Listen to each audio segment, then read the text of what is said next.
want to talk about something. Hey, Rodney. Today is a good day. It has a lot to do with how my night went. I finally gave myself enough rest. Even this weekend, I didn't give myself enough rest. I tried to take naps. It didn't work out. And, you know, I'm not doing the 2-a-days right now, which is great, I think. What it means is that I'm not, like, so stressed or so sad or so anything to have to go to the gym to work through it. So I got myself through that. And then today, or last night, so I went to bed at like 11. No, I went to bed at like, I went to bed early. And maybe even 10 o'clock. No, I took a nap from 9 to 10. And then at 10 o'clock, I put the kids to bed. And then I went back to sleep. So basically from 9 till 4 a.m. I woke up at 2. And then, you know, flipped through my phone for a second. And I was like super excited that I could just wake up in 2 hours and go to the gym and do like the early thing. And so, yeah, that's what I did. I woke up at 4 and got ready, and I was at the gym by, well, 4:30. And I was at the gym by 5:30. Or I left at 5:30. So I gave myself a really good start to my day. And at 2 o'clock, I was going through this thing, and I read something on there. And what it did is it gave me peace. See, I've been stressing all over this person, wondering if they're okay, wondering if they're safe. And then I got to read something that seemed, you know, I get to make my own closure that they're good. You know, somebody's taking care of them. And I don't have to worry about it anymore. And like, it really freed me. It's cool how that kind of thing can happen. And then I was able to like really put it to bed. I'm not worried anymore. Because I'm not gonna like ever, it's not in my DNA to try to be with somebody that's with somebody else. Especially, just period. I almost said especially if they're in love. No, if somebody's with somebody else, I'm out. It's not gonna happen. You know, I don't want to be with somebody that's got somebody on the side or somebody else. Just like I don't want somebody to be with me if I've got that. So it was really good to kind of put that to bed. And then I realized that when I get enough sleep and I'm exercising and I'm not going to say I ate right yesterday. I had a bunch of garbage last night. Last night I was depressed. Last night. I was just done. I hit that wall of like, I'm done feeling like this. I'm done killing myself through it. And I'm going to take my heart back and be available. And whatever happens, happens. And not really do anything but trust that my higher power has my best interest at heart. And it was cool because somebody reached out to me yesterday. I don't know who they are, but I just put the kibosh and said, look, I still have feelings for somebody. I don't know how long that's going to last, but it wouldn't be fair to you if I tried to talk to you. So, sorry. And I would respect that too. If like I reached out to somebody and they told me that, versus the only thing we talk about is somebody else. That's not what I want. And I don't want to do that for anybody either. And so in this process, I'm learning that. Either be all in or all out. And I like that. Because I'm taking that same approach to my recovery. All in or all out. And then anybody that hangs out with me that's of the opposite sex, if they hang out with me, which I haven't, I'm setting clear-cut boundaries. Now, I'm not, you know, this is where I'm at. And it wouldn't be a good idea. And so it's all a learning experience, but I feel great. And I feel mentally like I can protect myself. And that's important. When you're hungry, angry, lonely, and tired, those 4 things, I realize the halt, they call it halt, is why people relapse, right? Those 4 things is generally why people relapse. But let's take that same approach to other areas of our life. Let's say there's no way you're going to get loaded, right? Well, let's say then you're seeking somebody else. Well, you're going to go and act like you would with your dope. You might be too needy, or you might be this or that, or I don't need to say you. I might be too needy. I realize that. And so I open this door for people to reach out to me. And then I've got all of these, either they're advertisers or they're people that want to take advantage of people that are not in a good headspace, by wanting them to send them money, by wanting them to, whatever. But what's cool about it is that through that, I'm learning myself and what I'm going to do and what I'm not going to do. And, make some mistakes in the process, And so, yeah, I have these two people that are on Instagram. One writes poems and one writes stories. They both started right about the same time, April, and one started last month, maybe this month. And I communicate with them, and I like their stuff on there. I'll leave it at that. And for a little bit there, I thought maybe, just maybe, it's two people specific. One I don't know and one I did. And so I've been responding to them, asking them to post some of my stuff in a creative manner. Now, I have to ask myself, is that my way of getting over something, or is that my way of trying to reach out to something? And the more and more I think about it, the more and more it's the second thing. I call myself out on this, right? And it could be not even that. They could just be regular ass people that do that. But the bottom line is this: is it creating unmanageability in my life? And so here's the other side of that token. Now that I've got enough rest and I've started off my day pretty well, what does unmanageability in my life mean? What does that mean? Because the thought of unmanageability, what I thought it meant was that, like, I can't function, I'm not able to pay my bills, I'm getting loaded all the time, the relationships are all falling apart. Yeah, that's unmanageability. But why does it have to be to the extreme, right? Is the unmanageability preventing me from moving forward? Is the unmanageability preventing me from having a good headspace when it's in the evening? Is it causing me to go to the gym a second time for the day? And don't get me wrong, I like the results from it, but that's not,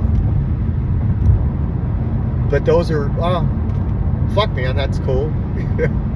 There, let's look at that positively, Rodney. Let's not look at it negatively. We know why we were doing it and it got us through it. But if you're losing sleep, there's unmanageability with your sleep schedule. There's unmanageability with your rest. And now that you've gotten enough food and you've gotten enough sleep, you understand what it was causing you. And you also understand how you feel right now versus how you've been feeling. That lingering sadness, whatever.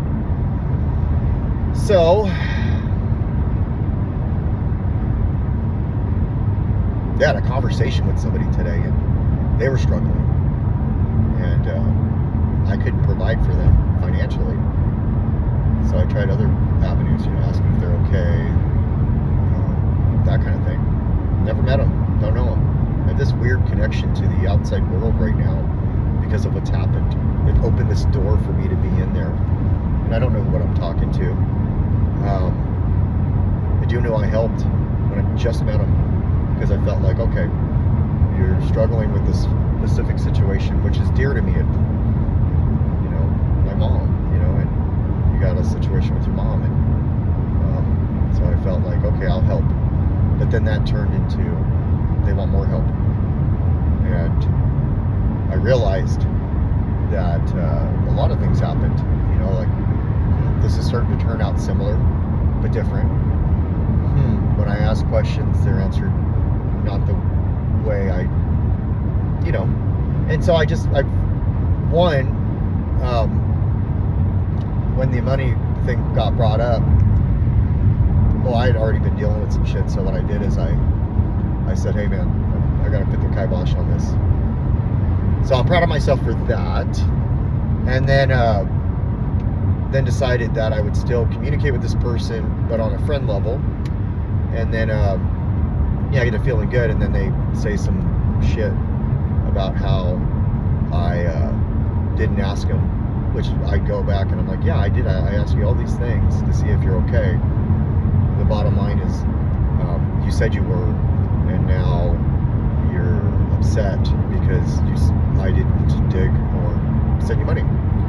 So I sent resources that a person can go through, and no response, which tells me that all they want is the money. And no. Anyways, that's that. So it's a great learning experience, and it's a wonderful part of my story and my journey.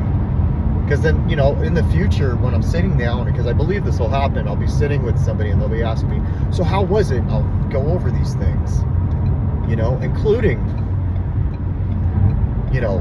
what happened 2 months ago, 3 months ago, 4 months ago. Because if I really think about it, I've been dealing with this particular situation since February, and it's May, if you really want to get technical. So we could talk about when the crash happened, or we can talk about how long has this been in your life? Months. And I've got months clean. So now I have this story of like, this is why I didn't want, being in a relationship with somebody, no matter where, didn't work for me. And I can maybe share a story with somebody like, hey, you may come across somebody that lives and you think it's okay, and here's what happened to me. And it might help them out. It might just help them out. And that's my goal here, to help people out. So all perspective, feeling good, feeling great actually. Got a lot of rest, got a lot of nourishment, food, junk. I ate muffins yesterday. And I've been really good at like not eating that kind of stuff. But I think the cereal, I didn't have really dinner. And acknowledging, okay, anything is okay with moderation. And well, considering if you look at the last couple of months and how you've been eating one time over the last couple of months, there's moderation. It's not too bad, man. As long as you don't sit here and beat on yourself because of, lower body fat or any of that, you're really doing good, man. And you look great. So why don't we look at that versus what you used to look like, Rodney? Because what you used to look like a year ago was terrible. So, well, okay, not terrible, but it wasn't good in your mind. And now you're like in the best shape you've ever been in because you've worked so hard to get there. And then mentally, you're better than you were a year ago, 6 months ago, 9 months ago, 10 months ago, right? So let's count the wins. Somebody close to you said, you gotta take your wins, right? It doesn't have to be the extreme, like I won the fucking, I won the marathon. No, count the wins. I got myself in a position to be in a marathon. I got myself in a position to be in a position to get myself in a marathon. That kind of stuff, Understand that you're acknowledging that you're searching and you're putting it out here on a platform like this. Understand that you're not getting loaded anymore. All you wanted at one point is just that, right? Wasn't there that time that you just were like, man, if I could just get a fucking 2 weeks clean? So how is this a bad thing? You prayed to be where you are today. Prayed. You were like, man, if I could just get to this. 4 months. 70 days. I don't know how long I prayed for 70 days because I couldn't even get 7, really. So everything is going good. And you never imagined you'd be in this shape or what you'd be doing when you got into treatment. You had no idea that this was part of your journey. That you can actually look at yourself in the mirror. Because you didn't want to look at mirrors. I heard somebody say, get rid of the rear view mirrors. And I understand that. Don't always look back. But the back, like looking back, are the scars, right? They can either be a wound or a scar. Now, a wound is that thing that you haven't worked through, like that I haven't worked through, like resentment, anger, fear. Those three things that surrounds my self-centeredness. Like if I'm still upset with somebody, like let's take something for instance. The kids are at the house. They were supposed to be taken care of. And normally I'd be so upset. Like I'd be fuming right now, right? I'd be like, how could you? No. Out of my control. I said what I needed to say. Clear-cut boundary. It was blunt, but it wasn't me. Like I didn't name call or any of that. I just said enough is enough. And, you know, you figure it out. And then I said, here's what's going to happen. And I'm going to go to work and I'm not going to be upset about it. And you'll figure it out when you get home. So that's that. And I'm proud of myself because I didn't linger it into my drive. I didn't linger it into the share, you know, but that's the growth.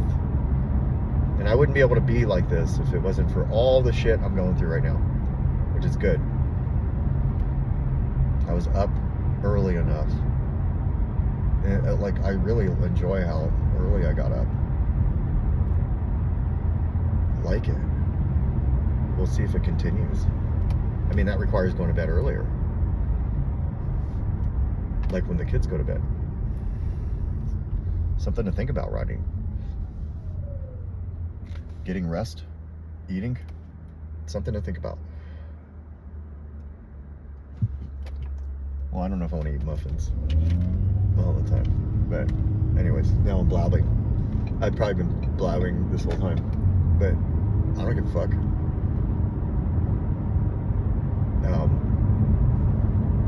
Yeah, that's it. That's all I got. Bye.